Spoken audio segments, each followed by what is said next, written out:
The following program contains explicit American history. If you suffer from stupidity, Randall may not be right for you. Check with your revisionist historian.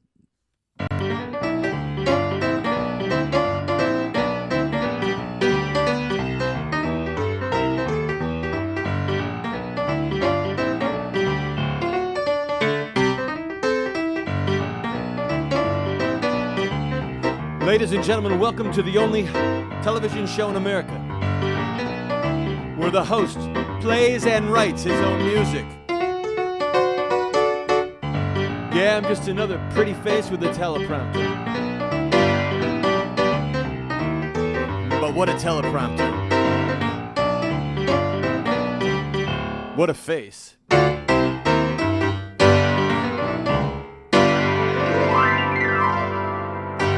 We've got a great show for you. Watch and see.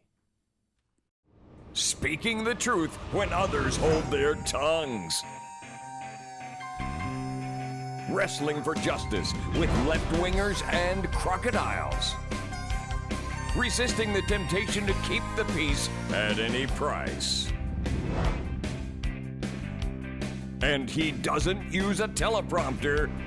Randall Terry.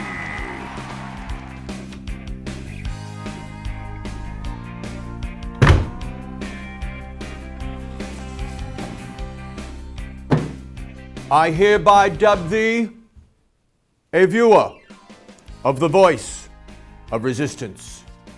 Rise, go forth, and slay dragons. But first, a word of profundity from the PhD of toxology, Dr. something that I can't really ever pronounce. I don't like his name, I can't pronounce it. Go to the doctor.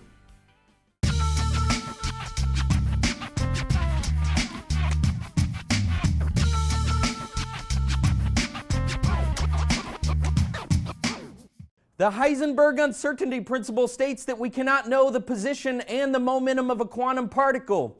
That's not to be mistaken with the Obama uncertainty principle that states that we cannot know the position that our country will be in once we hit the jagged rocks at the bottom of the cliff, once our economy collapses.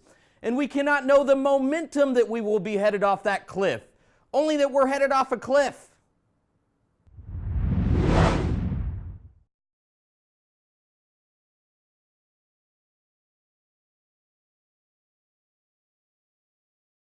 Welcome, ladies and gentlemen, to the program. If you have small children in the room, I suggest for this first segment you get them out. I'll explain why in a minute. But first, you might have seen the pictures. President Bush the Younger opened up his presidential library, and as is customary, the living presidents all gathered together for a photo op. And there's a part of me that is excited and glad that we have, a big part of me, by the way, that we have the peaceful transition of power. Literally, I mean, for well over 200 years, it stands out as something quite unique in human history. There are reports coming out of Texas that there were several attempts at foul play from the Republicans against Obama. We'll bring that news to you as it develops. Yes, read these words. I'm lying. All right, anyway, on to a serious note. Kermit Gosnell, charged with 7 counts of murdering babies and 1 count of murdering a mother. The jury began deliberating today. 3 of the charges of murder against him for 3 of the babies were dismissed by the judge because there was no evidence that was conclusive that those 3 babies were alive at the time of him stabbing the scissors into the back of their neck. Now, we are going to show you a couple images right now. And again, if you have anyone in the room who does not want to see these, you need to go ahead and have them move out. These are the images that the jury saw, okay? And we, on this show, and thank God for this network and these affiliates, we are not going to be collaborators like ABC and CBS and NBC and the other affiliates who will show any number of horrific images. They do it all the time. It's part of news broadcasting. They'll show the truth in other areas, but when the truth becomes inconvenient to them, or even an assault on what they promote, namely the right to choose safe, legal abortion, then they simply refuse to show the truth. We will not participate in that type of a cover-up. What they're doing is a cover-up, all right? They are collaborators. Now, this is a picture of the refrigerator that the authorities found when they raided Gosnell's office. He had dozens of babies frozen in here that he had killed. This little boy that you're seeing, this picture was taken by one of the staff and on their cell phone. This baby was 32 weeks old. He cried after he was born. Gosnell stuck the scissors into the back of his neck and cut his spinal cord, and then threw his body in the garbage and laughed and joked and said, "This baby was big enough to walk me to the bus stop." These feet that you're seeing, he saved like trophies. This is some ghoulish, demonic man that we're dealing with. Gosnell faces the death sentence, at least the possibility of the death sentence, if he is convicted. I believe that if he is convicted, it would be appropriate for him to be executed. I can leave it to your imagination as to maybe how he could or should be executed. But beyond that, it would send a wonderful message to all of the child killers in this country. Because, friend, what they are doing ethically is the same thing that Gosnell is doing. Murdering an innocent human being. And we're going to go on to other news after this segment, but I want to say one word to the men and to the women, to the grandmas and the grandpas who have lost a child to this Holocaust. I personally know of 5 blood relatives of mine that are dead.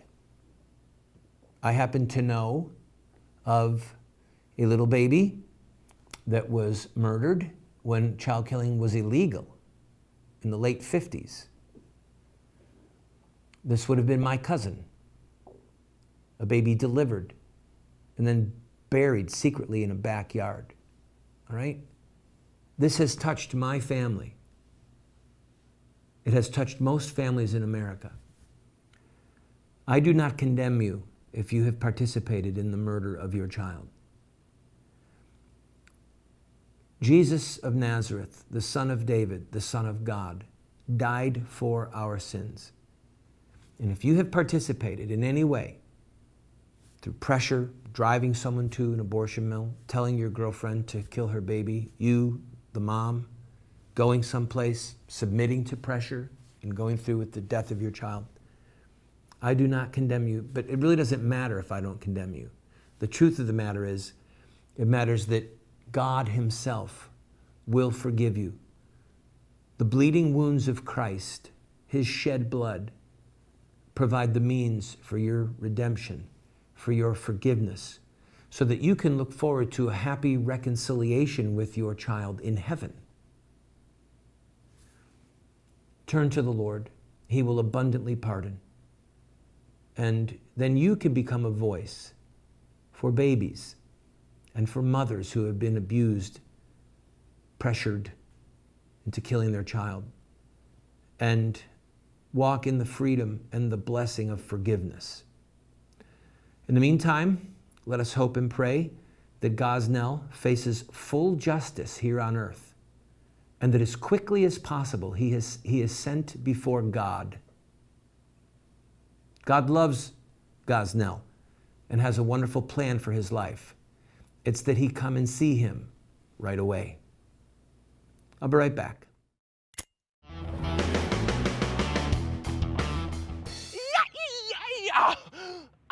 It's Randall Terry. I love this show. Yeah.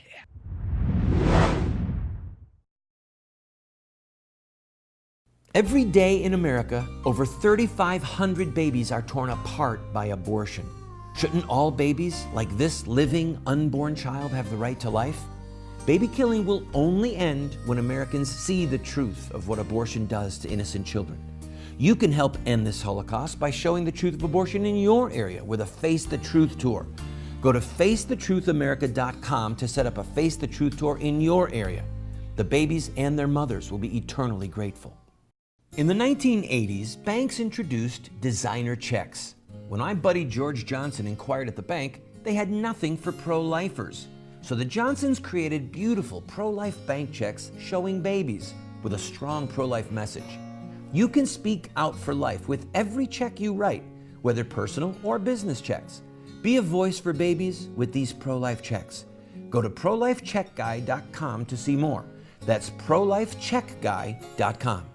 How would you like to be able to reach hundreds of thousands, perhaps millions of potential customers with your product or your company or your web-based business? Well, you can do that right here on this show. Every single day, we get phone calls or letters or orders online from states all over the country where people are watching this television show. Right now, we are seen in 45 cities at 8:30 p.m. Eastern Time every night, and then a rerun again at 12:30 midnight.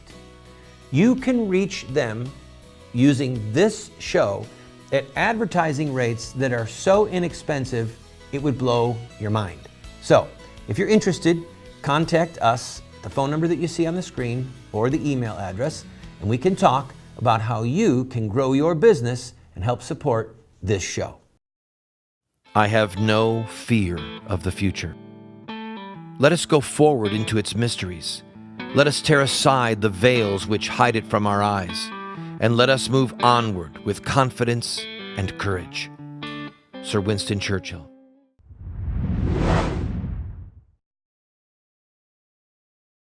Welcome back to the program, friend.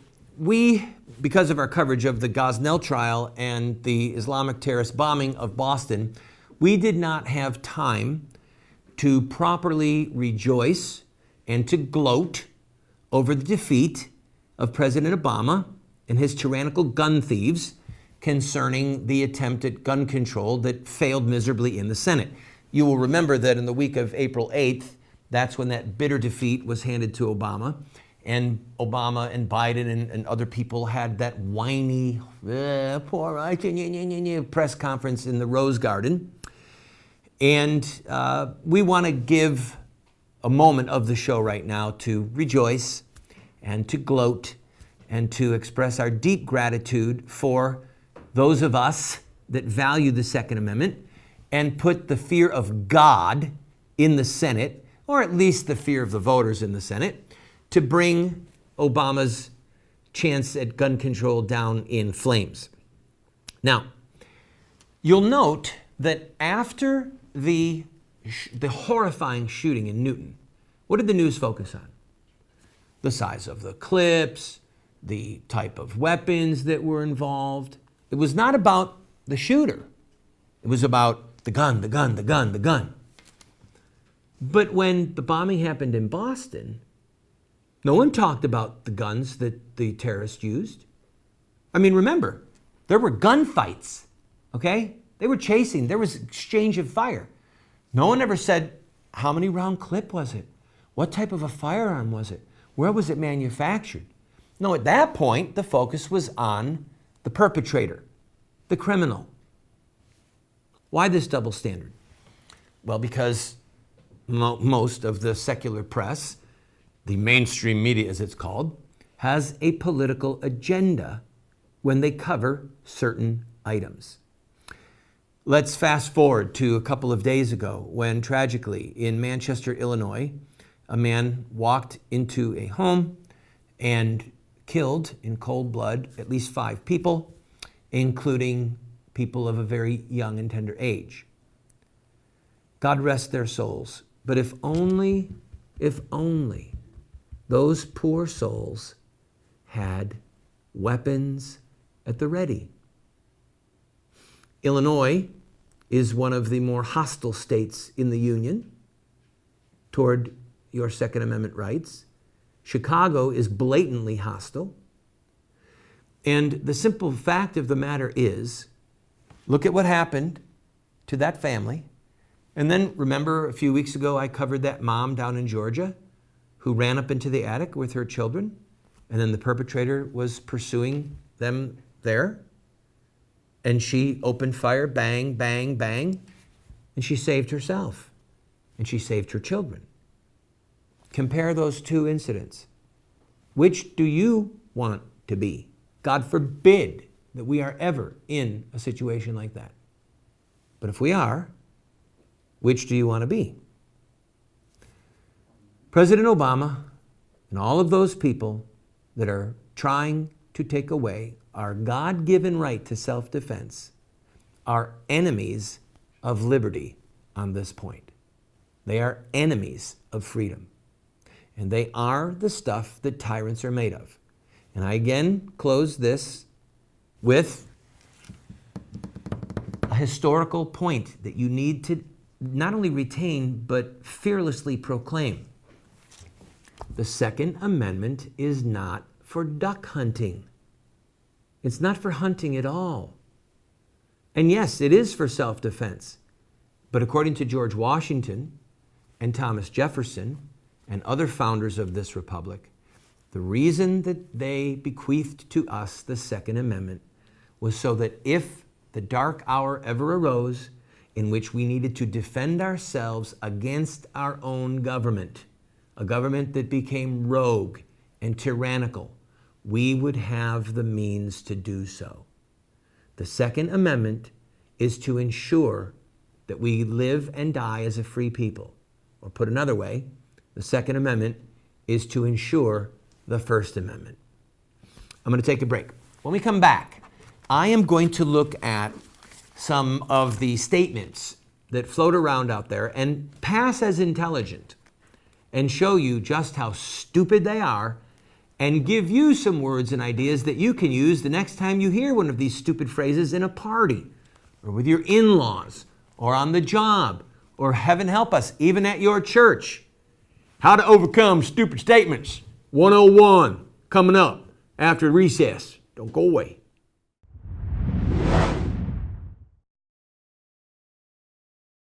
Do you want to have knowledge, wisdom, discernment? If so, you have to read good books, theology, history, books that look at the lives of great men and women. So to help you to become a more effective Christian, a better witness for truth, somebody who can engage in productive conversation that exhorts and edifies those that you speak with, we're going to do something crazy. We're offering you these 7 books for a gift of any size.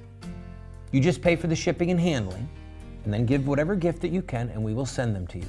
But just to make it a little bit more crazy, I will send you a second copy of my 3 books, autographed. You can give them as a gift to your pastor or to a family member and help extend truth and justice in the world. This is while supplies last.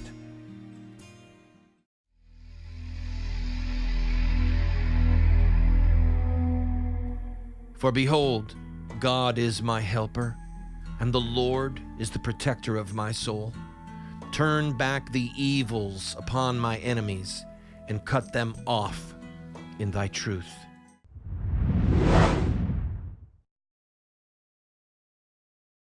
Welcome back to the program, friend. We live in a day when if someone is handsome and well-dressed and articulate, and they put their words together in a cohesive manner, we think that they're wise. But sometimes what we have is cohesive, articulate folly, idiocy, stupidity, moronic drivel that poisons the hearts and souls of men and women. So I'm going to give you, in the next 2 segments, a few of those lines and give you the antidote. You can develop it further on your own time. You can't legislate morality. I love that one. It's so stupid, it deserves a place in the Stupid Hall of Fame. All legislation is the imposition of someone's morality. Laws against rape, laws against stealing, laws against murder. They are all the imposition of morality on people that want to commit murder and rape and theft. The only question is, whose morality will prevail? Here's one. Everyone has a right to choose. Note right and choose. Well, you have the right to choose if you want to drink a Pepsi or a Coke, or maybe be bold and go for Mountain Dew.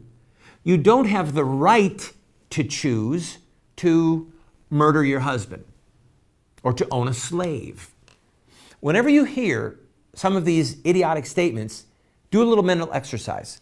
Take the topic of discussion out and insert another topic. Well, I believe that a woman has a right to choose whether or not she wants to kill her baby. Take out woman, take out baby, and say, I believe that a German has the right to kill a Jew. I believe that a southern plantation owner has the right to choose to own a slave. If you don't want to own a slave, don't. I would personally never own a slave, but I'm not going to impose my morality on you. Here's one. I love this. We have to respect all religions. Do you respect the ancient Greek or Roman religions? Do you respect the religions that codified the abuse of women? Do you respect the religion of Molech, where they offered small infants in the fire as a sacrifice? Do you honor the Hindu religions that have pedophilia as a part of their temple rituals? Do you honor the parts of Hinduism that practice sati, where they burn widows on the funeral pyres of their dead husbands? Now, you don't have to respect all religions. Some religions are clearly from hell. Why would you respect that? I'm going to take a break. When we come back, more of the funny ones. I got to just try and not laugh. I'm telling you, I'll be back.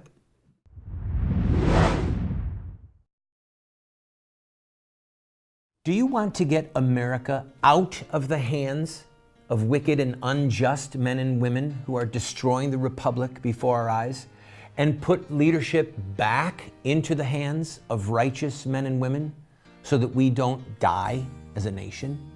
Well, you're talking about social revolution, and there are rules in social revolution. We can look at the victorious social revolutions of the past, such as the end of slavery, the end of child labor, women's voting rights, the end of segregation, and so much more, and learn from their victories. Look at their actions, their images, their rhetoric, their sacrifices, and their final fruit. We will send you this series that originally cost $129, 7 books for students, 1 teacher's guide, if you'll give a gift of any size and just pay for shipping and handling. Take advantage of it today.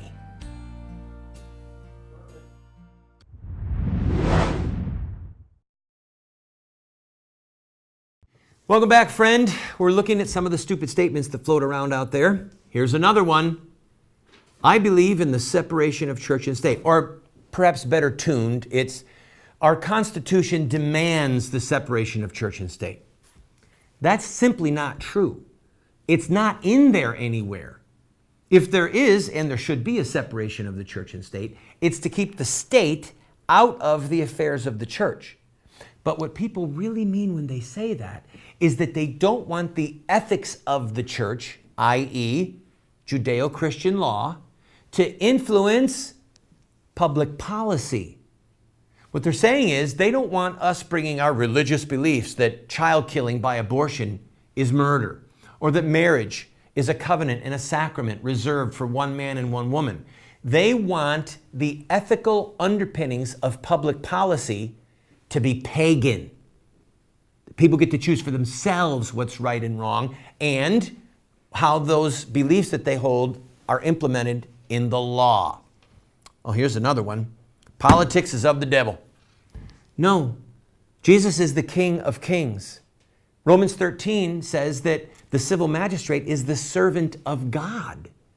Politics is not of the devil. The reason that our political sphere is going to hell in a handbasket is because righteous men and women have abandoned it to people with an often godless agenda. Socialism, all the ethical tragedies that we're having in public policy, they're because we've abandoned the field. And here is the crowning jewel of stupid statements. Islam is a religion of peace. No.